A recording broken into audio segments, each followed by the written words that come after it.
जय हिंद। इस वीडियो में हम लोग समझेंगे स्वतंत्रता का अधिकार। हम स्वतंत्रता का अधिकार समझेंगे। हर व्यक्ति स्वतंत्र होता है और हर व्यक्ति को यह जानना जरूरी है कि हमारा अधिकार क्या क्या है। तो स्वतंत्रता का अधिकार बेसिकली भाग 3 के अंतर्गत, भाग 3 में किसका उल्लेख है तो फंडामेंटल राइट यानी मूल अधिकार का। और मूल अधिकार हमारे कितने हैं? 6 हैं। मूल अधिकार हमारे 6 हैं। तो हम लोग दूसरा हमारा जो मूल अधिकार है स्वतंत्रता का अधिकार यानी राइट टू फ्रीडम, उसी के बारे में हम लोग समझेंगे। तो राइट टू फ्रीडम यानी स्वतंत्रता का अधिकार अनुच्छेद 19 से लेकर 22 तक इसका उल्लेख है। क्या है? अनुच्छेद 19 से लेकर 22 तक यह हमारा मूल अधिकार के अंतर्गत आने वाला दूसरा अधिकार। क्या है? दूसरा अधिकार है स्वतंत्रता का अधिकार। 19 से लेकर कहाँ तक है? 22 तक। तो देखिए अनुच्छेद 19 में क्या लिखा है? अभिव्यक्ति व अन्य स्वतंत्रता है। क्या लिखा है? अभिव्यक्ति व अन्य स्वतंत्रता है। और इस अनुच्छेद 19 में कुल 6 खंड दिए गए। का अनुच्छेद 1 से लेके 6 तक 6 खंड दिए गए। देखिए 19(1) से लेके 19(6) तक कितने हैं? 6 खंड दिए गए हैं। और इस 6 खंड में 6 प्रकार की स्वतंत्रता है। कितने प्रकार के? 6 प्रकार की स्वतंत्रता है। लेकिन इसमें मूलतः कितनी स्वतंत्रता थी? मूलतः संविधान में 7 स्वतंत्रता थी। मूलतः संविधान में एक कोष्टक में लिख लीजिए मूलतः 7 थी, लेकिन एक संपत्ति के अधिकार को खत्म कर दिया गया। तो वर्तमान में हमारी स्वतंत्रता कितनी है?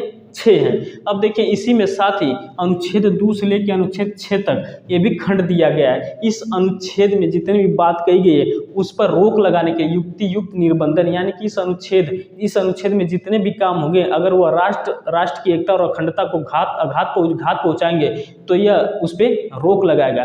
तो इस पे रोक लगाने वाला अनुच्छेद कहाँ से कहाँ था? कि तो अनुच्छेद 2 से लेके अनुच्छेद 6 तक इस पे रोक लगाता है। तो बेसिकली हम लोग परीक्षा में ये नहीं पूछा जाता है कि इस अनुच्छेद के तहत रोक लगाता है। बस इतना याद रखिए कि अनुच्छेद 1 से लेकर अनुच्छेद 6 तक जितनी स्वतंत्रता दी गई अगर हमारे राष्ट्र की एकता और अखंडता को अगर घात पहुंचा रही है तो उसको रद्द किया जा सकता है। आइए समझते हैं अनुच्छेद 1 का ए, इसको बोलते हैं उपखंड। क्या बोलते हैं? सब क्लास उपखंड। देखिए अनुच्छेद 19(1) का ए उपखंड, इसमें लिखा गया है वाक और अभिव्यक्ति की स्वतंत्रता।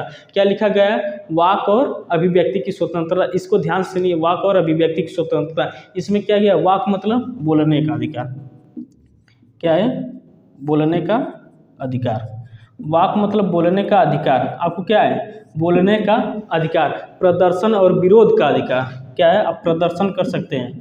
प्रदर्शन और विरोध का अधिकार। ठीक, इसी में प्रदर्शन और विरोध का अधिकार। ठीक है, इसमें सरकारी गतिविधियों की जानकारी मांगने का अधिकार इसी में है कि जैसे कोई सरकारी गतिविधियां हो रही हैं, सरकारी गतिविधियों की जानकारी मांगने का अधिकार।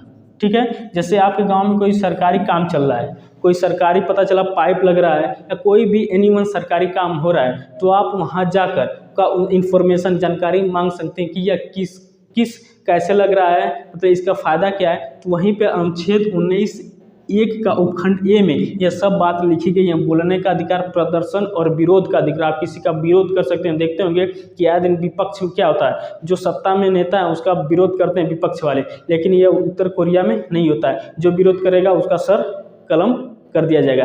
तो ये क्या है? प्रदर्शन विरोध का अधिकार, सरकारी गतिविधियों की जानकारी मांगने का अधिकार। और इसी में सुप्रीम कोर्ट ने इंडियन एक्सप्रेस बनाम भारत संघ 1985 में, ठीक ना, ये वाद लिख लीजिएगा, इंडियन एक्सप्रेस बनाम भारत संघ 1985 में सुप्रीम कोर्ट ने कहा कि जो प्रेस का अधिकार है, ठीक ना, प्रेस की स्वतंत्रता इसी में शामिल किया। प्रेस की स्वतंत्रता।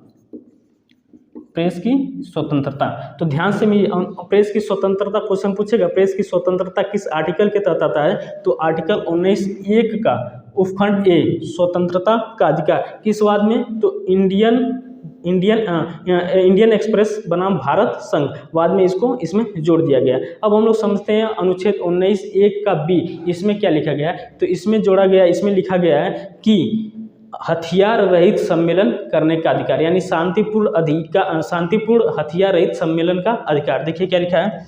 शांतिपूर्ण हथियार रहित सम्मेलन का अधिकार। इसका मतलब है कि आप शांतिपूर्ण सभा कर सकते हैं। ऐसा नहीं कि बंदूक लेके आप सभा मंच पे चढ़े हुए हैं सभा कर रहे हैं, ऐसा नहीं होना चाहिए। शांतिपूर्ण शांतिपूर्ण सभा कर सकते हैं और किसी सार्वजनिक प्रदर्शन में बैठ सकते हैं।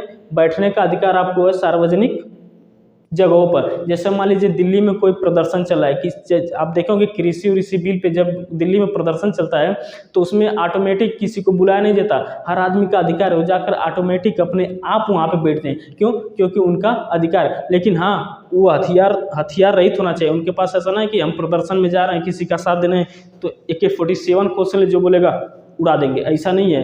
हथियार रहित होना चाहिए। शांतिपूर्ण हथियार रहित सम्मेलन का अधिकार, ये अनुच्छेद 1 का B कहता है। अब समझते हैं आर्टिकल 19(1) का C क्या है? संगम या सहकारी समिति बनाने का अधिकार। क्या है? संगम या सहकारी समिति बनाने का अधिकार। इसमें क्या क्या शामिल है? तो इसमें देखिए आप कोई संगठन बना सकते हैं। क्या बना सकते हैं? कोई संगठन बना सकते हैं। संगठन बनाने का अधिकार इसी में जोड़ा गया है। इसी में कहा गया आप कोई क्लब खोल सकते हैं। क्या खोल सकते हैं? क्लब खोल सकते हैं। राजनीतिक दल यानी कि कोई पार्टी बना सकते हैं, क्लब बना सकते हैं, संगठन बना सकते हैं। लेकिन हाँ, कोई ऐसा संगठन मत बनाइए जो देश विरोधी हो, जनता के हित में ना हो। कोई ऐसा संगठन बना दीजिए, पता चले कि कोई संगठन बना दिए जो रोड पे घूम रहा है, मार दो उसको। ऐसा संगठन नहीं होना चाहिए। राष्ट्र की एकता और अखंडता को घात नहीं पहुंचना चाहिए, याद रखिएगा। और इसी में जोड़ा गया सहकारी समितियाँ। देखिए यहाँ पे लिखा है सहकारी समिति, इसको जोड़ा गया 97वां संविधान संशोधन 2011 में। सहकारी कोऑपरेटिव सोसाइटी यानी कि सहकारी समितियां आप बना सकते हैं। ये अनुच्छेद 1 का C इतना का आप कोई क्लब बना सकते हैं, सहकारी समिति बना सकते हैं, कोई संगठन बना सकते हैं, ठीक ना। आप दुकान कुछ भी खोल सकते हैं, ठीक ना। आई होप कि आप लोग समझोगे। अब समझते हैं कि अनुच्छेद 1 का D क्या कहता है। तो देखिए आर्टिकल 19(1) का D क्या कहता है। 19(1) का उपखंड D क्या कहता है? भारत के राज्य क्षेत्र के चारों ओर घूमने की स्वतंत्रता। आप भारत राज्य क्षेत्र के भीतर कहीं भी जा सकते हैं, घूम सकते हैं। एक व्यक्ति एक राज्य से दूसरे राज्य में घूम सकता है, उसको कोई नहीं रोक सकता, कहीं भी जाओ, कहीं भी दिल्ली जाओ, मुंबई जाओ, चेन्नई जाओ, कोलकाता जाओ, कहीं भी जाओ, गुजरात जाओ, हरियाणा जाओ। ये तो कविता जैसे हो गया। तो कहने का मतलब है एक व्यक्ति दूसरे राज्य में भी जा सकता है। लेकिन आप थोड़ा एक बात सोचिए, क्या किसी को एड्स है तो कहीं एक जगह से दूसरे जगह जा सकता है? एक राज्य से दूसरे राज्य या कहीं पब्लिक प्लेस में जा सकता है जिसको एड्स हुआ है? तो इस पे मुंबई हाई कोर्ट ने कहा कि नहीं, जिसको एड्स हुआ है, ठीक ना, एड्स पीड़ित व्यक्ति है वह पब्लिक प्लेस और कहीं सार्वजनिक स्थान या एक राज्य से दूसरे राज्य नहीं जा सकता, यह अवैध, इसको रोका गया है, ठीक है। दूसरे में कहा गया आर्टिकल 19(1) का ही निवास का अधिकार, ठीक है। निवास का अधिकार, हर भारत के नागरिकों को यह अधिकार है कि वह कहीं भी बस सकते हैं, जमीन खरीद कर क्या सकते हैं, निवास कर सकते हैं। एक राज्य से जाकर दूसरे राज्य में शादी कर सकते हैं, वहाँ पे बस सकते हैं। तो निवास का अधिकार, यहाँ पे क्या है? निवास का अधिकार, समझ गए।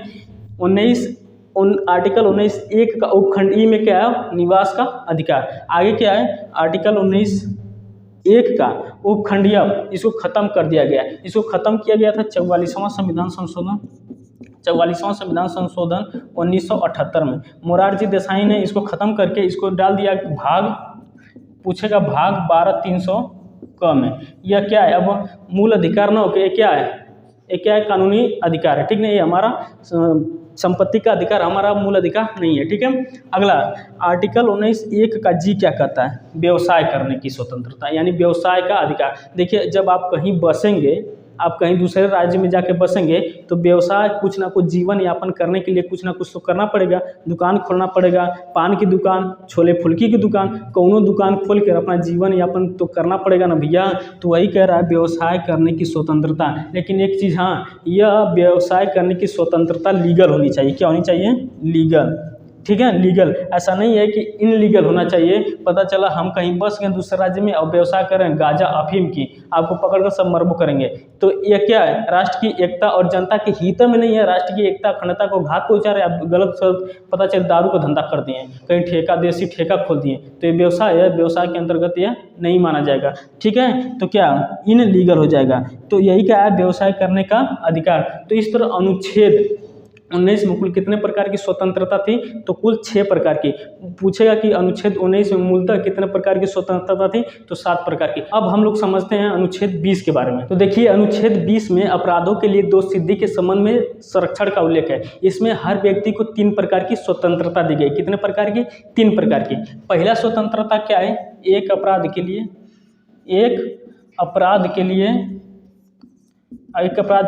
एक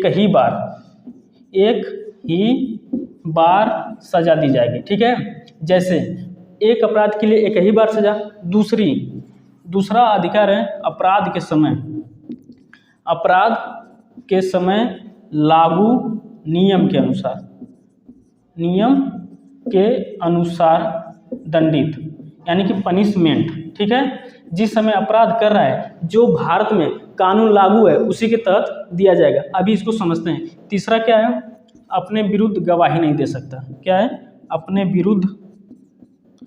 विरुद्ध गवाही नहीं दे सकता। ठीक है, अब इन तीनों को समझते हैं। अनुच्छेद 20 क्या कहता है? अपराधों के लिए दोष सिद्धि के संबंध में संरक्षण। देखिए, किसी भी व्यक्ति पर एफआईआर या मुकदमा चला देने से वह व्यक्ति अपराधी नहीं माना जाएगा जब तक कि न्यायालय उसको न घोषित करे कि यह अपराधी है। ठीक ना, एफआईआर मुकदमा से कुछ नहीं होता है। देखिए, पहला लिखा है एक अपराध के लिए सिर्फ एक ही बार सजा। जैसे मान लीजिए आपने कोई अपराध कर दिया, आपने कोई मछली पकड़ा है, आप रतिया जाकर उसमें जहर डाल दिया, सारे मछलियाँ उलट गई सुबैया में, आपको पुलिस टांग ले जाएगी। लेकिन जब छूट कराएंगे तो पुलिस थोड़ा ना आपको खोजेगी, तुम डाले थे मछली में तुम डाले थे जहर, चलो फिर से चलो। ऐसा नहीं होना चाहिए। एक अपराध के लिए सिर्फ एक ही बार सजा। आई होप कि समझ गए होंगे। देखिए दूसरा क्या है? अपराध के लागू। ठीक ना, अपराध जिस समय कर रहा है, अपराध के समय, यहाँ पे लिखे अपराध के समय लागू नियम के अनुसार दंडित। ठीक ना, जब आप कोई अपराध कर रहे हैं, सपोज दैट आज की डेट में आपने किसी का सर फोड़ दिया, और सर फोड़ने का अपराध यह है कि आप अगर किसी का सर फोड़ रहे हैं तो आपको 10,000 रुपये जुर्माना और उसका इलाज कराना होगा। यह क्या है? नियम है। लेकिन प्रारंभ में नियम यह था कि किसी का अगर कोई सर फोड़ रहा है तो उसका गला काट दो। क्या कर दो? ये तो पुष्पा हो गया, उसका गला काट दो। ठीक है, तो आप न्यायालय में जाएंगे तो न्यायाधीश कहेगा इसका गला काट दो, तो आप क्या कहेंगे? गला काटेंगे। अनुच्छेद 20 में हमको स्वतंत्रता दी गई है कि जो नियमों लागू है उसके तहत दंडित कीजिए। हम इसको 10,000 रुपये भर रहे हैं, या आप जिस समय अपराध कर रहे हैं, आज अपराध कर रहे हैं, सर फोड़ने की सजा 10,000 रुपये भरना है, और आने वाले 1 साल में, ठीक ना, 1 साल में नहीं, आज अपराध कर रहे हैं, अगले 1 हफ्ता के अंदर या 1 दिन के बाद संसद ने यह कानून बना दिया, अगर कोई व्यक्ति किसी का कपार फोड़ रहा है तो उसको 1 लाख रुपये भरना होगा और 6 महीना जेल में रहना होगा। तो क्या आप 1 लाख रुपया भरेंगे और 6 महीना जेल में रहेंगे? जाएंगे न्यायालय में, कहेंगे ना, आपका वकील वहाँ पे लेकर जाएगा इतना बड़ा चिट्ठा, कहेगा माय लॉर्ड ये देखिए हमारा क्लाइंट जो है अपराध किया था 1 हफ्ता पहले, और 1 हफ्ता पहले कानूनी था कि अगर सर फोड़ रहा है तो उसको 10,000 रुपये इलाज करवाना। तो तब न्यायाधीश कहेगा एकदम you are right, you are correct, एकदम बेस्ट, एकदम सही बात बोले हम। तब उसको कहेगा कि चल जो 10,000 रुपये भर दे, कर इलाज करा दे, छोड़ दे के। तो वही कहा गया है कि प्रारंभ में कानून और बाद में कानून उस पर लागू नहीं होंगे। जिस समय अपराध कर रहा है और जिस समय वह कानून देश में लागू है उसी के तहत दंडित किया जाएगा। तीसरा क्या है? अपने विरुद्ध गवाही नहीं दे सकते। पुलिस टांग के लेके जाएगी, आप कहीं मार किए हैं तो आप कहेंगे कि हम मार किए हैं? नहीं कहेंगे, आप तो गवाही करेंगे ना, हम तो थे ही नहीं वहाँ पे, हम तो अंधे हैं। तो पुलिस क्या कहेगी? तुम अंधे है तो क्या बताई? तो वही कहा गया, आप अपने विरुद्ध गवाही नहीं दे सकते। ठीक है, तो अनुच्छेद 20 में कितने प्रकार की स्वतंत्रता? 3 प्रकार की। आप अपने विरुद्ध गवाही नहीं दे सकते, एक अपराध के लिए सिर्फ 1 ही बार सजा, और जिस समय आप अपराध कर रहे हैं उस समय जो देश में कानून लागू है उसी के तहत आपको दंडित किया जाएगा। अब हम लोग समझते हैं अनुच्छेद 21 के बारे में। अनुच्छेद 21 में प्राण और दैहिक स्वतंत्रता का उल्लेख है। प्राण और दैहिक का स्वतंत्रता से तात्पर्य है, देखिए प्राण मतलब होता है जान, आप किसी की जान नहीं ले सकते। दैहिक का मतलब आगे समझते हैं। देखिए प्राण और दैहिक स्वतंत्रता, प्राण का मतलब होता है आप किसी की जान नहीं ले सकते और ना ही अपना जान दे सकते हैं। क्यों? क्योंकि आप एक भारतीय नागरिक हैं, आप जान नहीं दे सकते, ठीक ना, जान नहीं दे सकते और ना ही जान ले सकते हैं। अगर आप ऐसा काम कर रहे हैं, देखिए इसमें आईपीसी की धारा कौन कौन सी है, इसमें मेन मुख्य रूप से उसको समझते हैं। अगर आप किसी को आत्महत्या के लिए उकसा रहे हैं, आप उसके लिए कोई ऐसी दशा खड़ी कर दे रहे हैं कि वह व्यक्ति आत्महत्या कर लिया, या उकसा रहे हैं उसको कि तू आत्महत्या कर ले, ये है वो है, अगर उसने आत्महत्या कर लिया तो आप पे लगेगी 306 आईपीसी की धारा 306 इंडियन पिनल कोड आईपीसी की धारा 306 लगेगी और इसमें 10 साल आप जेल में रहेंगे और जुर्माना भरना पड़ेगा, ठीक है। वहीं आईपीसी की धारा 307 क्या कहता है, अगर आपने किसी को आत्महत्या करने की कोशिश की और वह चोट खा गया, ठीक ना, और आपने आत्महत्या की कोशिश की और वह चोटिल हो गया और वह जब केस दर्ज कराएगा तो आप पे धारा लगेगी 307 और आप जाएंगे 10 साल के लिए जेल और भरना पड़ेगा जुर्माना। आईपीसी की धारा 309 क्या कहती है कि अगर कोई व्यक्ति सुसाइड कर रहा है, आत्महत्या अपने से कर रहा है, अगर वह बच गया तो उस पर लगेगी 309। तो 306 समझिए, 307, 309। 306 क्या है, आप किसी को आत्महत्या के लिए उकसा नहीं सकते। 307 क्या है, आत्महत्या के लिए जानबूझकर उसको चोट पहुंचाना। 309 क्या है कि आप सुसाइड नहीं कर सकते, आत्महत्या नहीं कर सकते। अब समझते हैं कि अनुच्छेद 21 में क्या क्या शामिल है। तो देखिए, अनुच्छेद 21 में शामिल है एकांतवाद एकांतवाद का मतलब आप अकेले भी रह सकते हैं, ये हमारा क्या है, हमारा अधिकार है। दूसरा इसमें है विदेश भ्रमण, आप विदेश भ्रमण कर सकते हैं, ठीक ना, विदेश जो लोग जाते हैं वह अनुच्छेद 21 के तहत ही आता है। और तीसरा राइट टू प्राइवेसी, निजता का अधिकार, राइट टू प्राइवेसी, समझ गए, राइट टू प्राइवेसी, निजता का अधिकार। और इसी में एक चीज़ समझते हैं, एडल्ट्री क्या होती है, व्यभिचारी। देखिए एडल्ट्री मतलब होता है व्यभिचारी, ठीक है। देखिए 162 साल पहले का कानून था, ठीक ना, एडल्ट्री। अंग्रेजों के समय कानून ये था कि अगर कोई शादीशुदा महिला अगर किसी शादीशुदा पुरुष से अपने पति को छोड़कर किसी दूसरे से अगर संबंध बनाती है, अगर उस पति को पता चल गया तो उसके ऊपर जो आदमी संबंध बना रहा है उस पर एडल्ट्री का केस ठोक देता था। तो हमारे पत्नी के साथ संबंध बना रहा था, ले, इसमें 5 साल की सजा थी। कितने साल की? 5 साल की सजा।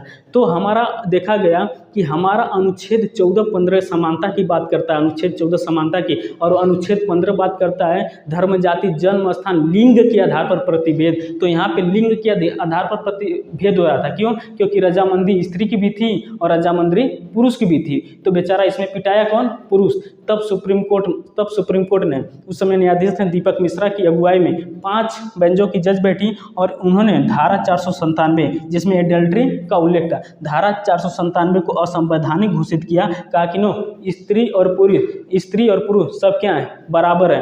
अब कोई अगर सपोज दैट है, समझिए, अगर आपकी कोई महिला है, जैसे आपकी कोई पत्नी है, अगर वह पत्नी किसी और से संबंध बना रही है तो आप उस व्यक्ति पर एडल्ट्री का केस नहीं ठोक सकते। सिर्फ एक काम कर सकते हैं कि आप उसे तलाक ले सकते हैं। यानी कि जीने का अधिकार दोनों को है। क्या है? जीने का अधिकार दोनों को है। पहले ये था कानून में, जब यह धारा 497 खत्म नहीं हुआ था तो उस कानून में यह था कि दैहिक, यानी कि जो महिला है, जो पत्नी है, उसके शरीर पर किसका अधिकार है? पुरुष का अधिकार है। लेकिन इस धारा को खत्म कर दिया गया और कहा गया कि उसके शरीर पर सिर्फ उसका अधिकार है, जिसके साथ चाहे मस्ती करे, जिसके साथ चाहे संबंध बनाए। अब आप इसमें कुछ नहीं कर सकते। बस आपको पता चल गया कि हमारी पत्नी किसी और के साथ क्या कर रही है, संबंध बना रही है, तो आप बस एक काम कर सकते हैं, आप उसे तलाक ले सकते हैं। तो आइए आप लोग समझेंगे अनुच्छेद 21। इसी में एक और जोड़ा गया था मूल कर्तव्य, 86वां संविधान संशोधन। क्या? 86वां संविधान संशोधन 2002 में जोड़ा गया था शिक्षा का अधिकार। क्या जोड़ दिया गया था? शिक्षा का अधिकार। ठीक है। तो अनुच्छेद 21 में देखे होंगे क्या है? शिक्षा का अधिकार। 86वां संविधान संशोधन 2002 में शिक्षा का अधिकार जोड़ दिया गया। इस तरह हमारा अनुच्छेद 21 कंप्लीट हुआ। अब हम लोग समझते हैं अनुच्छेद 22 को। अनुच्छेद 22 में कुछ दशाओं में गिरफ्तारी के संबंध में संरक्षण का उल्लेख है। क्या होता है कुछ दशाओं में गिरफ्तारी के संबंध में संरक्षण? इसके 2 मुख्य बिंदु हैं। फिर इसमें व्यक्ति को 3 प्रकार की स्वतंत्रता दी गई है। कौन कौन सी स्वतंत्रता, उसको समझेंगे। पहले इसके 2 प्रमुख बिंदु देखते हैं। देखिए क्या होता है निवारक निरोध, यानी कि प्रिवेंटिव डिटेंशन। प्रिवेंटिव डिटेंशन होता क्या है तो इसको समझिए। आपने पढ़ा होगा बिना वकील, बिना दलील, बिना अपील का कानून, ठीक ना। यानी कि शक के आधार पर उसको उठा लो। सेम प्रोसेस, सेम कानून यहाँ पे लागू होता है। देखिए कैसे?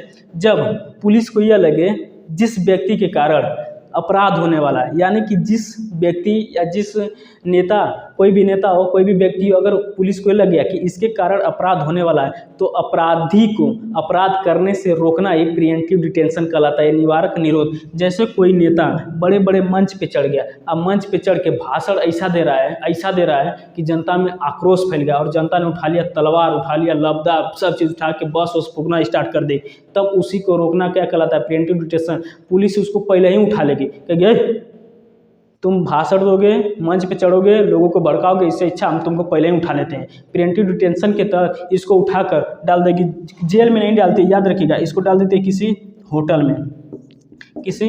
होटल में रख देगी इसको, या किसी बंगला में, ठीक है, होटल या बंगला में, क्योंकि इसमें बड़े बड़े नेता आते हैं, बंगला होटल में रख देगी। इसी को बोलते हैं नज़रबंद। कहाँ रखा गया इसको पता नहीं, लेकिन इसमें क्या होता है, दंडात्मक निरोध में अगर कोई इसमें छोटे मोटे क्राइम, अगर आपराधिक छोटा मोटा क्राइम कर दिया, अपराध कर दिया है, तो इसमें उसके तहत उठाया जाता है पुनिटिव डिटेंशन के तहत, और उसको जेल में रखा जाता है और उसको पीटा भी जाता है। इसमें क्या है, जेल में रखा जाता है, और जेल में पता है कैसा खाना देते हैं, लेकिन इसमें मारा पीटा नहीं जाता है, इसमें जो है मारा पीटा नहीं जाता है, इसमें खूब पीटा जाता है, ठीक ना। छोटे मोटे कैदी होते हैं, इसमें पीटा जाता है। अब हम लोग समझते हैं अनुच्छेद 20 के तहत दी गई कौन कौन सी मनुष्य की स्वतंत्रता है। अनुच्छेद 20 के तहत 3 प्रकार की स्वतंत्रता दी गई, कौन कौन? देखिए, अगर कोई पुलिस अगर किसी को उठाने जा रही है, गिरफ्तार करने जा रही है, तो उस व्यक्ति को यह अधिकार अपने गिरफ्तारी का वजह जाने, ठीक ना, वारंट दिखाएं, ठीक है। तो गिरफ्तारी की वजह जानने का अधिकार, ठीक ना, कि भैया हमको काहे उठा रहे हो, हमने अपराध क्या किया कि हमको उठा रहे हो? तो कहेगी सुन, तू कन्या फलानवा की लड़की है कि तुम ताक झाँक करे तो उसने केस किया है, उठा रहे हैं, उठा कर लेकर चली जाएगी। तो उसको जो है अपना जानने का अधिकार है कि हमको आखिर पुलिस क्यों उठा रही है। दूसरा, 24 घंटे के अंदर मजिस्ट्रेट के सामने पेश करना, ठीक है, 24 घंटे के अंदर उसको मजिस्ट्रेट के सामने पेश करना होगा। इसमें याद रखिएगा, आने जाने का समय, यहाँ पे नोट कर लिख जा, आने जाने का समय और छुट्टी का समय नहीं जोड़ा जाता है, ठीक है, छुट्टी का समय नहीं जोड़ा जाता है। देखते होंगे फिल्मों में ना, सब हीरोआ को उठाते हैं, उसका हीरोइनिया का पापा कहता है उसको उठा लो, और उसको उठाता है शनिचर के दिन है कि अतवार को बल भर उसको कूट दिया जाए, क्योंकि इसमें जो है छुट्टी का दिन नहीं जोड़ा जाता है। इसीलिए अक्सर देखे होंगे ना, अगर किसी का बहुत संगीन मामला है, अगर किसी को दीवार खड़ी करनी है अपने पटीदार से झगड़ा वगड़ा करके, तो क्या करता है, दरोगा को पैसा खिला देता है और कहता है इसको उठा लो, हम एक दिन में देवलिया खड़िया कर देंगे। और दरोगा सब उठाते हैं शनिचर के दिन, उठाएंगे और अतवार को लेबर मिस्त्री लगा के उसका पूरा देवलिया खड़ा करा देगा, अपने में खड़ा करा देगा और जाके मजिस्ट्रेट के सामने पेश कर देगा कि देखिए आने जाने का समय हम नहीं जोड़ा जाता है, और कल तो छुट्टी थी और एक दिन में इसका काम फरिया गया, इधर इसको निपटा दिया गया, तो आने जाने का समय इसमें नहीं जोड़ा जाता है। 24 घंटे के अंदर मजिस्ट्रेट के सामने पेश करना होता है, ठीक है। अब तीसरा क्या है, तीसरा ये है कि जो व्यक्ति को अपराध किया गया वो अपने मन पसंद का वकील ढूंढ सकता है, अपने मन पसंद का वकील रख सकता है, ठीक ना। यह 3 प्रकार की स्वतंत्रता थी, किसकी? तो उस व्यक्ति को जिसको उठाया गया है। कौन कौन सी है? तो 24 घंटे के अंदर उसको मजिस्ट्रेट के सामने पेश करना होगा, आने जाने का समय छोड़कर, और दूसरा है गिरफ्तारी की वजह जानने का, और तीसरा है अपने मनपसंद का वकील ढूंढ सकता है, ठीक है। आई होप कि आपने अनुच्छेद 19, 20, 21, 22 समझे होंगे। राइट टू फ्रीडम, यही है हमारा स्वतंत्रता का अधिकार। यह वीडियो कैसा लगा कमेंट करके जरूर बताइएगा। अगर आप वीडियो देख रहे हैं तो प्लीज़ लाइक वगैरह कर दीजिएगा। हम मिलेंगे अगले नेक्स्ट वीडियो में, तब तक के लिए जय हिंद।